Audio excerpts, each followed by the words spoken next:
You know how I know this team is going to be good, Broncos country? It's because Sean Payton's starting to talk some smack to the rest of the NFL, starting to puff his chest out, letting everybody know what he's got in this team, and particularly what he has at quarterback as well. So we're going to dive into some takeaways from his interview that he did with Charles Robinson of Yahoo Sports, and of course, get to some of the press conference takeaways, the highlights from a training camp today on August 4th on Monday. So y'all let me know.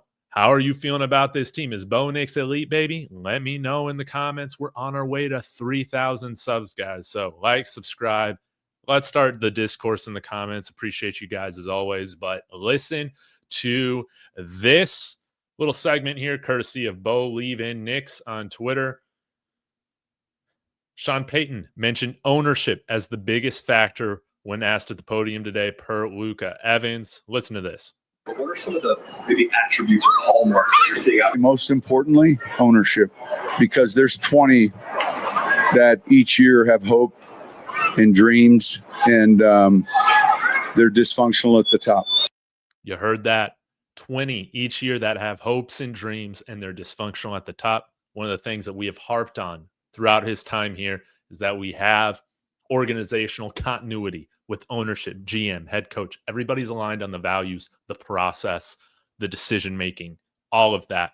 And there's no drama. It's not like what you're seeing with Jerry Jones and the Dallas Cowboys. No, there's no distractions. Everybody's aligned. Everybody's treating the players great. This is a wonderful culture, and it's why guys want to come and play for Sean Payton.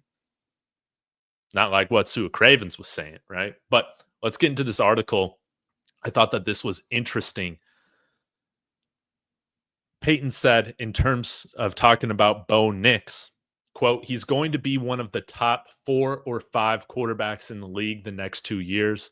That's what we're seeing right now. He doesn't take sacks. He's got exceptional arm strength. He threw the longest ball, 67 air yards in the NFL against Cincinnati. He can run. He can throw in funny body angles. That's right. That's right. I mean, that throw to Marvin Mims against Cincinnati, that was absolutely insane. We've seen some great throws from Bo Nix, and he said this regarding the team. The short-term goal is winning the division, he said. But this is a team capable of winning the Super Bowl. I've coached 6 teams that I thought could win the Super Bowl. Some went to championship games, some to the playoffs. This is my 7th team that I think has that.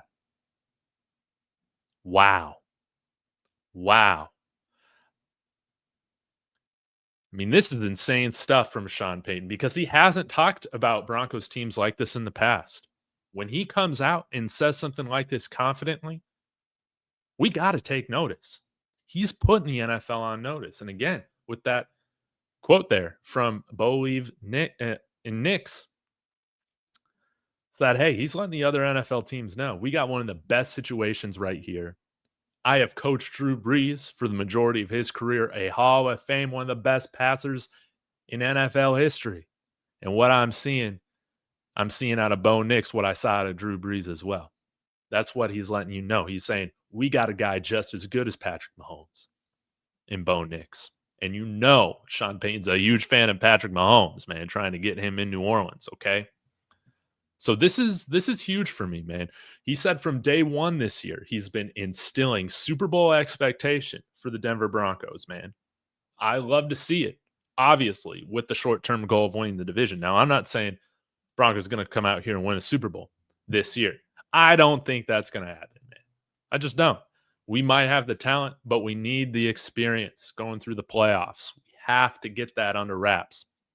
But I think the goal is definitely, and you see this with the contract extensions put in place, the goal is most definitely to win a Super Bowl during Bo Nix's rookie contract.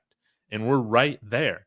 Sean Payton knows how far or how close a team is to a Super Bowl, and he sees the same DNA. He sees the same ingredients kind of mixing together to put out a product worthy of Super Bowl expectation. I find that incredibly encouraging. Now, wanted to get to some other training camp notes here.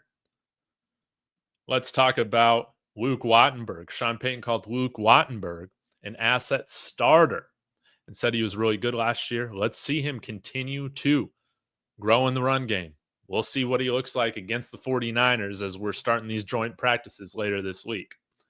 Ryan Edwards, day 11 of Broncos training camp. Bo Nix threw a couple of interceptions, one to Devin Key and the other to Justin Sternad. The first seemed late to Sutton down the left sideline with Key at free safety, and the other was a touch pass over the middle. That's Sternad, one hand tip to himself. I'm fine with that. Sean Payton also mentioned he's not freaking out about the interceptions from Bo Nix in training camp. Said we're charting them like hurricanes, okay? And find your limits in practice so that way you're not testing your limits in the game, right? Peyton Manning threw a ton of picks. Tom Brady would throw a lot of picks, right? I'm not necessarily worried about that unless we start seeing him throw a lot of picks in game. But we haven't seen him do that. He doesn't turn the ball over. He's a great decision maker. Sean Payton was talking about that. Continue to develop Bo Nix. In the next 2 years, he's going to be a top 5 quarterback in the NFL. Wow. Sean Payton loves to talk his smack, but he's only talking smack when he's confident about it, okay? Biggest catch of the day was Pat Bryant, split the secondary on a 70-yard touchdown. And Courtney Jackson on a 40-yard desperation heave by Sam Ehlinger as he was going out of bounds. Holy moly.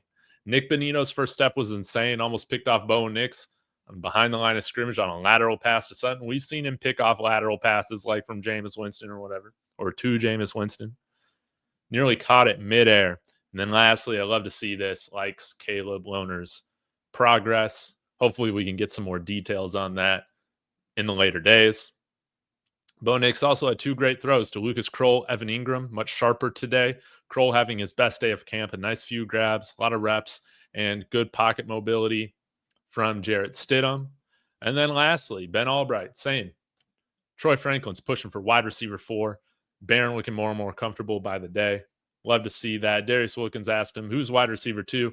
And he went on to say, Ben Albright did, Sutton's the X, Mims is the Z. Bailey's going to be that 3rd wide receiver who plays all over. Mims will split time with Franklin at the Z. I think that's totally reasonable to expect right now. And I think with it, we have a great 4, and then you're also adding in a guy like Pat Bryant, who very well could be one of the steals of the draft this year, and Trent Sherfield, who will play on special teams. So we'll see. But I love taking notice of what Sean Payton is saying to the media, man. He doesn't say to the media what he doesn't mean. And it's clear he has very high expectations and sees a lot of greatness in this group. Be sure to tune in to Horsepower Hour tonight at 9 Mountain. Until then, go Broncos.